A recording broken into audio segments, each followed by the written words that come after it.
When we write down our ideas, we're breathing life into them, even if we don't do anything about them right away. Sometimes they're kind of simmering in our minds until they're ready to be used. This is Lead with Culture. I'm Kate Volman, and this is an episode that is for you, to inspire you to be bold and be courageous, to do the work that you know that you need to do as you're growing your business, your team, and yourself. So I hope that you find this episode helpful. We're going to talk about 10 ways to spark your creativity to help you live a more creative and fulfilling life. Do you ever wish you could summon your creative muse simply by snapping your fingers? So many people don't actually think they're creative. It seems like some mystical force, but it's actually something that we can nurture and cultivate in our daily lives. Whether you're an artist, a writer, an entrepreneur, or just someone looking to re-engage in some of your creative pursuits and passion projects, these 10 activities will help unlock your imagination and inspire you to create. Number 1, take walks. Walking is such a great way to inspire creativity. A study by Stanford researchers found that creativity levels in people rose by an average of 60% if they were walking instead of staying seated. I start my morning with a workout followed by a walk outside. It helps me gain clarity and sparks great ideas, which I either jot down or record in voice memos on my phone. Oh, and if you need to take meetings throughout the day, try walking meetings. You can do this either in person or on the phone. They're a great way to stay engaged and inspire ideas. Number 2, embrace boring. We have forgotten the art of boredom because we have access to any form of entertainment all of the time. But have you ever had a really crazy idea while brushing your teeth or taking a shower? Isn't it funny how some ideas just hit you totally out of the blue when we're working on some monotonous task? Small moments like these are gold mines for creativity. In fact, studies show that our best ideas often appear when we're doing mundane tasks. So keep a notebook handy in your bathroom and around your home because you just never know when brilliance might strike. Number 3, connect ideas. Creativity isn't about inventing something out of thin air. It's about connecting existing ideas in different and unique ways. It's about seeing the world differently and making connections that others may not notice.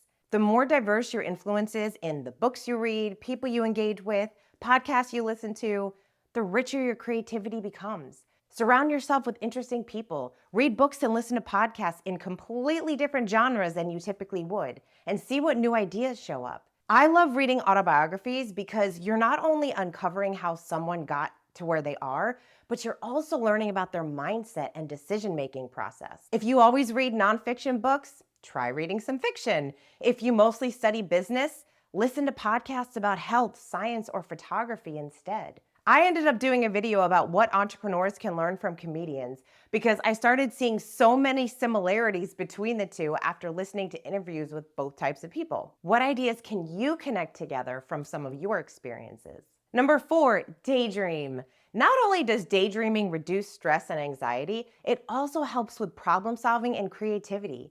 Give yourself time to simply dream during the day. You could even combine walking and daydreaming. Number 5, keep exploring and learning. Never stop learning or being creative. Tap into the things that you've never done before. When we feel like we're making progress, we're inspired to keep going. Plus, the more you learn, the more dots you have to connect. Try a new instrument, learn a dance move, experiment with a cooking technique. Each new skill adds to your creative toolbox. Number 6, keep an idea journal. When you have a great idea, write it down. Even if you don't think you're going to do anything with it, it's a good idea to jot it down because 1, you'll remember it, and 2, you may come back to it later.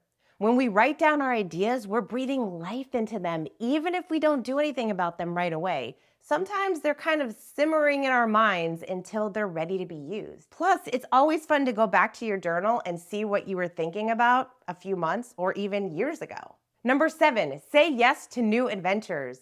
I have this phrase on a picture in my office as a reminder because it's way too easy for us to become so set in our ways that we say no when given an opportunity that is maybe out of our comfort zone or we aren't sure we'll enjoy it.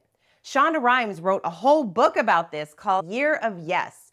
She challenged herself to finally say yes to the incredible invitations she was receiving. Now, we may not be getting invitations like spending time with the President of the United States like she does, but I bet you get some cool invitations from friends in your community. And if not, we can always search out invitations online to attend great events we just don't know about yet. I just took a really cool creative writing class simply because I was searching on meetup.com, which is a really great resource. Number 8, write and doodle. Journaling is such a powerful practice, and doodling is just fun because, hey, you never know what's going to show up on the page. Journaling doesn't mean that you have to write thousands of words every time you sit down. Simply jotting down our ideas is a great way to discover connections or even just put things into perspective. And it also helps us gain clarity around some of our work. Number 9, invite collaboration. Co-creating is so much fun. Do you ever notice how when you're brainstorming with others, it can lead to just incredible ideas? Collaborative thinking enhances our creativity because each person brings a unique perspective to the table. And number 10, explore new places. It's easy to stay in our own little bubble. Challenge yourself to get out and try a new restaurant, explore a downtown in a different city, go for a hike, take a trip somewhere on your dream list. Pop into a local boutique you've never visited before. Stepping out of our comfort zone opens up fresh avenues for creativity. These are just 10 ways to inspire creativity into your daily life. Remember, every small step you take, whether it's dancing, doodling, exploring, daydreaming, whatever it is, all of these things, they contribute to living your creative life. Thank you again for listening. Until next time, lead with culture.